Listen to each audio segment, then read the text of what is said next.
आज मैं आपको एक ऐसी कहानी सुनाता हूँ जो आपको किसी की भलाई करने के लिए प्रेरित कर सकता है।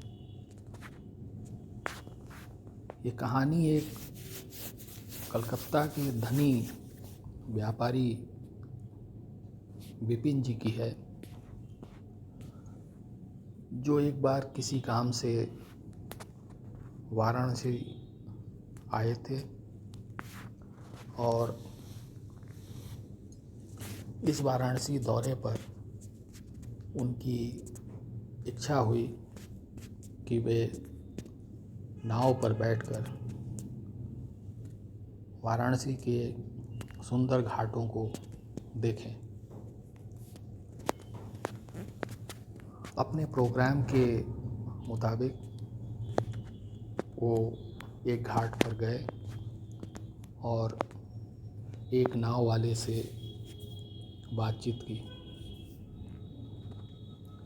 नाव वाले ने उनको कहा कि जैसी आपकी इच्छा है मैं आपको इन घाटों को दिखा दूंगा, आप मेरी नाव पर बैठें। नितिन जी उस नाव पर बैठ गए और नाव चलने लगी। नाव बीच गंगा में पहुंच गई और एक एक करके घाट विपिन जी के सामने दिखाई देने लगे और विपिन जी बहुत खुश दिखाई दे रहे थे। अचानक थोड़ी देर बाद नाविक के हाथ से उसकी पतवार छूट गई और विपिन जी ने देखा कि नाविक की तबीयत भी उतनी अच्छी नहीं थी। इसके पहले कि विपिन जी कुछ समझ पाते, नाविक नाव से पानी में गिर पड़ा और देखते ही देखते विपिन जी भी गंगा में गिर गए। थोड़ी दूर पर एक दूसरी नाव में एक युवक अर्जुन ने यह सब देखा और देखते ही उसने गंगा में छलांग लगाई। वो एक बहुत अच्छा तैराक था और क्षण भर में उसने विपिन जी और नाविक दोनों को खींचकर उनकी नाव पर डाल दिया और स्वयं नाव की पतवार संभाल ली। दोनों की हालत अच्छी नहीं थी, लेकिन थोड़े ही देर में वो दोनों अच्छा महसूस करने लगे और विपिन जी ने अर्जुन को कहा, मुझे घबराहट सी हो रही है, मुझे वापस घाट पर छोड़ दो।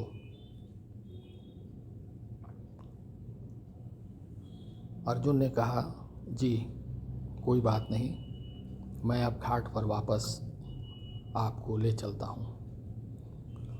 और थोड़ी ही देर में नाव घाट पर रुक गई। अर्जुन ने दोनों को घाट पर आराम से बैठा दिया। विपिन जी को देखकर अर्जुन ने उनसे पूछा, बाबूजी सब ठीक तो है ना? कहीं आपको अस्पताल की ज़रूरत तो नहीं लग रही? विपिन जी ने कहा, नहीं बेटा, मैं ठीक हूँ, लेकिन तुम अभी मुझे छोड़कर नहीं जाओ, यहाँ बैठ जाओ। नाविक अपने नाव पर चला गया और विपिन जी भी धीरे धीरे अच्छा महसूस कर रहे थे। उन्होंने अर्जुन से पूछा कि यह सब कैसे हुआ। अर्जुन ने उनको सारी बात बताई। अर्जुन की बात सुनकर विपिन जी ने उसे अपनी पुत्र की तरह अपनी बाहों में लगा लिया और रोने लगे। उन्होंने अर्जुन को देखा और कहा, आज तुमने मुझे एक नई जिंदगी दी है। इस बनारस में तुमने शिव की तरह आज हमारी रक्षा की है। मेरे लिए तुम शिव से कम नहीं हो। फिर विपिन जी ने अर्जुन से पूछा, क्या करते हो? अर्जुन ने सिर झुकाकर बोला, बाबूजी, मैंने बीए पास किया है और नौकरी की तलाश कर रहा हूँ।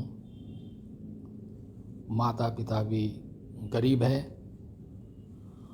और मुझे देखकर दुखी हो जाते हैं, इसलिए मैं ज़्यादा वक्त बाहर ही बिताता हूँ ताकि मेरी नौकरी का कुछ रास्ता निकल सके लोगों से मिलते रहने से।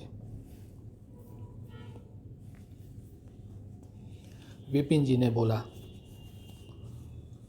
अब ऐसा समझ लो कि तुम्हारे नौकरी खोजने की तलाश समाप्त हो गई।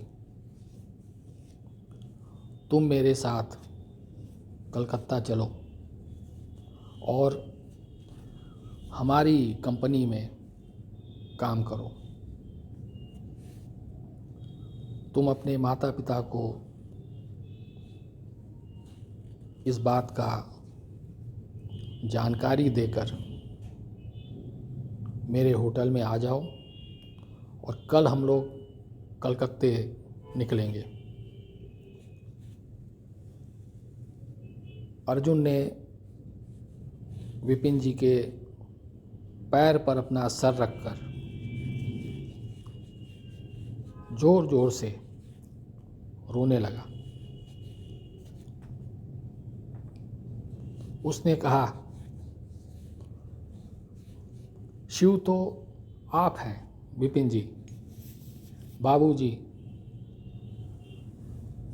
शिव तो आप हैं जो आज हमारे सामने ऐसे प्रकट हुए कि हमारी जिंदगी बदल दी। अंधे को क्या चाहिए, सो आपने दे दी आंखें। मुझे नौकरी के अलावा और क्या चाहिए अभी? मैं कल आपके होटल आ जाऊंगा और मुझे समझ नहीं आ रहा है कि मैं आपके लिए क्या कर सकता हूँ। विपिन जी ने बोला, बेटा, अब हमें सोचना है, तुम्हें नहीं। मैं जितना कर सकता हूँ वो सब करूँगा तुम्हारे लिए, और तुम्हारी ज़िंदगी में जितना अच्छा हो सकता है वो सब का कारण मैं बनना चाहता हूँ। आज जो तुमने अपनी जान पर खेलकर मेरी जान बचाई है, उसका मूल्य तो हम कुछ भी कर कर चुका नहीं सकते। बस हमारे साथ चलो। ऐसा कहकर